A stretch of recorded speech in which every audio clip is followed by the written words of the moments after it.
In today's video, I'm going to teach you how to change your brush size for precise digital painting. Before we start, make sure you have your document open and you can see your canvas clearly. The goal here is simple. Choose the right brush size so your strokes look intentional, whether you're filling large areas or adding fine details. First, select the brush tool from the toolbar. It usually looks like a small paintbrush icon and is often located along the left edge of the screen. Click it once to make it active. This step matters because the options you'll see next are tied to whichever tool is selected, and we want to make sure we're adjusting the brush, not something else. Now look toward the top of your screen for the tool options bar.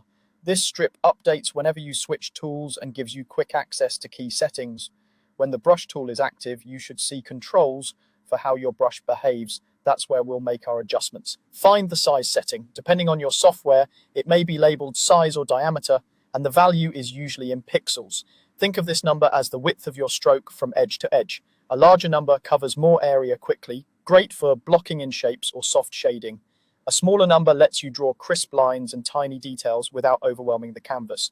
Next, adjust the brush size by dragging the slider or typing in a specific number. Dragging the slider is fast and visual. You can nudge it until the preview matches what you have in mind. Typing a number is perfect when you need precision or want to return to a size you like. Keep in mind that the right size depends on your canvas resolution. On a high-resolution document, a size that seems large in pixels might still look modest. On a smaller canvas, a much lower number can feel huge.